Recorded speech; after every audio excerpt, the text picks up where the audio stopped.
Number 1، مرد کی شرمگاہ عورت کی شرمگاہ میں داخل ہونے سے عورت اور مرد دونوں پر غسل واجب ہو جاتا ہے، چاہے منی کا انزال ہو یا نہ ہو۔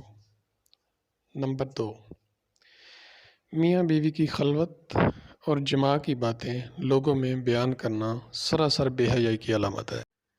نمبر 3، جماع سے قبل یہ دعا پڑھنا مسنون ہے: بسم اللہ اللہم جنبنا الشیطان وجنب الشیطان ما رزقتنا۔ نمبر 4، جماع کی جگہ آواز سننے والا اور دیکھنے والا کوئی نہ ہو، یعنی ٹکی چھپی اور مکمل پردے والی جگہ ہو، وہاں کسی تیسرے بندے کی رسائی نہ ہو۔ نمبر 5، جماع کی حد تک شرمگاہ کھولنا کافی ہے، تاہم ایک دوسرے کو دیکھنا اور مکمل براہنہ ہونا آپس میں جائز ہے۔ بحالت احرام اور بحالت روزہ جماع ممنوع ہے، باقی دن اور رات کے کسی بھی حصے میں جماع جائز ہے، یعنی آپ سیکس کر سکتے ہیں سوائے احرام اور روزے کی حالت کے علاوہ۔ نمبر 7، حالت حیض اور حالت نفاس میں صرف جماع کرنا یعنی ہم بستری کرنا منع ہے، مگر جماع کے علاوہ بیوی سے بوس و کنار کے ذریعے لذت اندوز ہونا یا لطف اندوز ہونا جائز ہے۔ اگر کسی نے حیض کی حالت میں جماع کر لیا تو اسے 1 دینار یا نصف دینار صدقہ کرنا ہوگا۔ نمبر 8، شوہر کے لیے بیوی کی شرمگاہ چھونے اور دیکھنے میں کوئی حرج نہیں ہے، لیکن اسے چومنا بے حیائی ہے اور بیماریوں کا سبب بھی۔ اسی طرح بیوی کے لیے مرد کی شرمگاہ چھونے اور دیکھنے میں کوئی حرج نہیں ہے، مگر اسے چومنا اور منہ میں ڈالنا بے حیائی ہے۔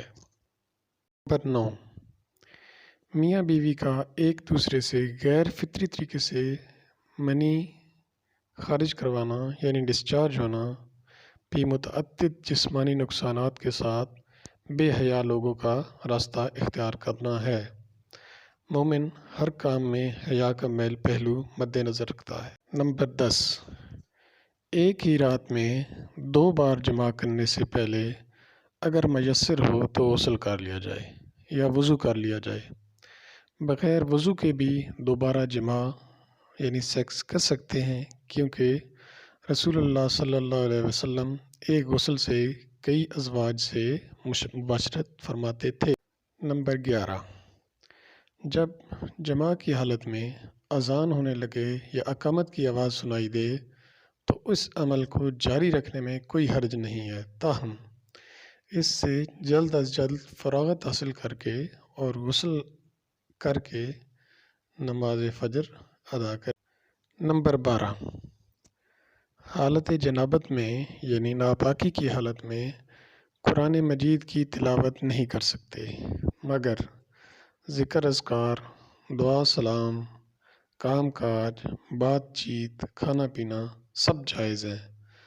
حتیٰ کہ اگر رمضان کا مہینہ ہے تو آپ اسی حالت میں سحری بھی کھا سکتے ہیں، لیکن افضل یہ ہے کہ جتنا جلد ممکن ہو غسل کر لیں۔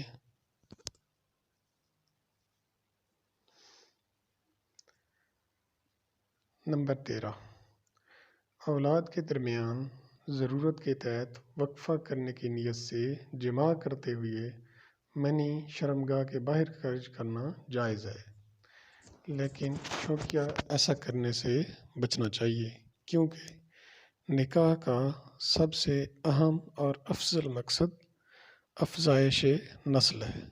نمبر 14، میاں بیوی کی خلوت اور جماع کی باتیں لوگوں میں بیان کرنا سراسر بے حیائی ہے۔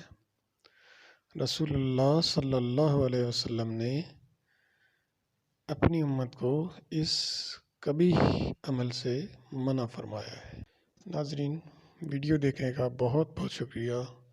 اگر آپ کو ہماری یہ ویڈیو اچھی لگی ہے تو اس کو لائک کریں، شیئر کریں، ہمارے چینل کو سبسکرائب کریں اور بیل آئیکن کو ضرور دبائیں تاکہ ہماری آنے والی ویڈیوز آپ کو ٹائم پہ مل سکیں۔ بہت شکریہ۔ اللہ